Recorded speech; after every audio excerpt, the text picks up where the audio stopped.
Il est 8h33, la revue de presse. Avec Natacha Polony. Bonjour Natacha. Bonjour Thomas, bonjour Julie et bonjour à tous. Ce matin, alors au lendemain de la conférence de presse présidentielle, il est des choix de une qui équivalent à un baromètre électoral. Aujourd'hui en France, évincé du JT, Chazal, la fin d'une époque. Libération de son côté montre qu'il se consacre à l'essentiel. Photo d'une famille de migrants, le début d'une longue marche. La presse régionale d'ailleurs fait de même. L'Alsace, à Fribourg, les migrants sont les bienvenus. Le Dauphiné, Grenoble dit oui à l'accueil des migrants. Le bien public accueille des migrants. La Côte d'Or se prépare. Le Figaro constate de son côté, réfugiés, Hollande engage la France dans la logique des quotas. Insuffisant pour l'humanité. De grands mots pour les migrants, de tout petits gestes. Il y a eu la conférence de presse. Ce matin, il y a le décortiquage de la conférence de presse. Oui, alors comme à l'accoutumée, il y a une part des éditorialistes qui saluent l'exercice. Des mots de chef d'État dans la dépêche du midi. Gravité, émotion pour la montagne.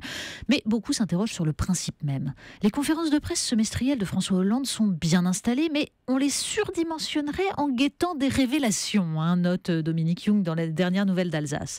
Pour Philippe Reynard, dans Les Clairs des Pyrénées, la cérémonie suait même l'ennui.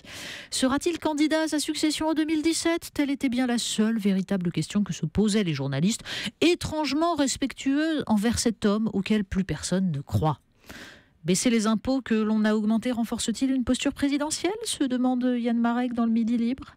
Même scepticisme sur la question cruciale des migrants. Du souffle nous était promis, lance Patrick Appelmuller dans l'Humanité, et nous n'eûmes qu'un zéphyr. Pourtant, c'est pas faute d'y avoir mis de la conviction. En une de l'opinion, le dessinateur CAC nous présente un François Hollande en Jésus, cheveux longs et toge blanche. Et là, j'ai regardé l'histoire de France et je lui ai dit « Lève-toi !» et entraîne le monde. Le dessin est vraiment drôle, on va vous le mettre sur Twitter avec le hashtag Exactement, ça vaut le coup. Le commentaire à côté du dessin, flou, flou, flou.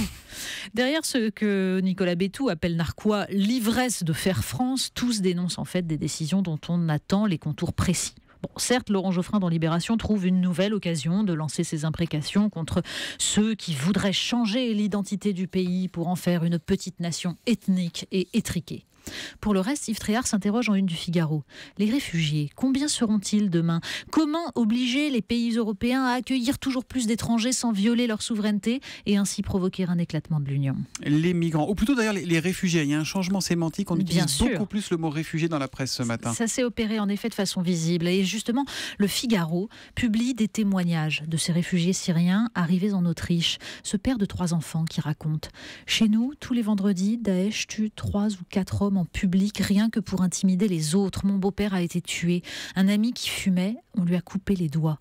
Alors, quand notre fils de 6 ans nous a demandé si je fais une faute à l'école, est-ce que je vais être égorgé ? Là, on s'est dit qu'il fallait que l'on sauve nos enfants de cet enfer.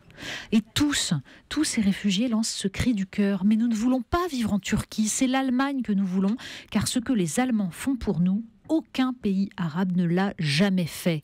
D'ailleurs, Le Monde nous raconte que dans les camps de réfugiés en Turquie, les décisions européennes sont suivies avec enthousiasme. L'opinion, pourtant, précise que l'élan de générosité de l'Allemagne envers les réfugiés se double d'un durcissement de la législation envers les migrants économiques. Oui, on n'accueille pas toute la misère du monde quand même. Dans le Figaro, Charles Millon, ancien ministre de la Défense, parle, lui, géopolitique, pas intérêt économique. Il tient à peu près le même discours que Xavier Bertrand à l'instant. Attendons-nous que l'Irak et la Syrie tombent entièrement entre les mains de l'État islamique, au prétexte qu'il ne faudrait pas traiter avec le tyran Assad, ni avec les méchants Iraniens, ni avec le Hezbollah, ni même avec Poutine. Préférons-nous fermer les yeux sur les sempiternelles attaques turques contre les Kurdes ou sur les bombardements inhumains du Yémen par nos alliés saoudiens ?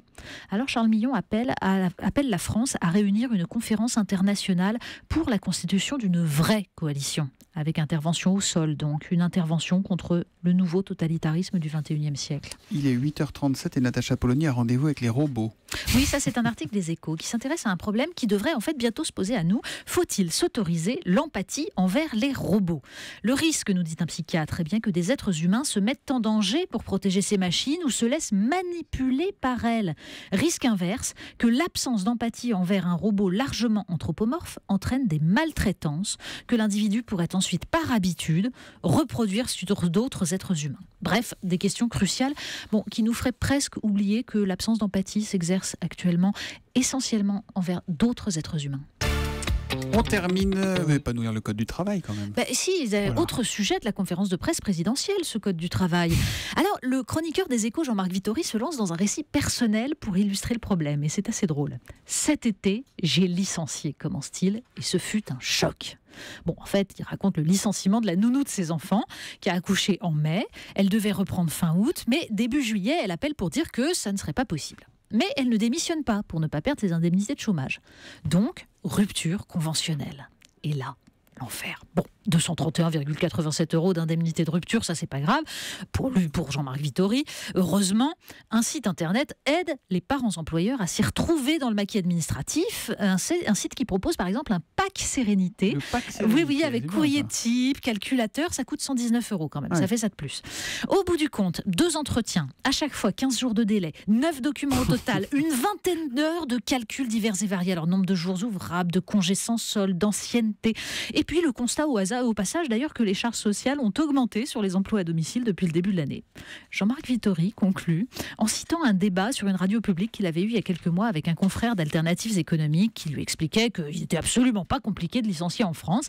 Et la journaliste abondait dans ce sens-là, mais hors micro, elle avait ajouté « Bon, c'est vrai que j'ai eu un problème avec une nounou, j'ai eu un mal fou à m'en séparer et je me suis organisée autrement ensuite. » Ben oui, c'est beau les emplois. C'est QFD, la revue de presse de Natacha Polony tous les matins à 8h30 sur Europe 1. À demain Natacha. À demain.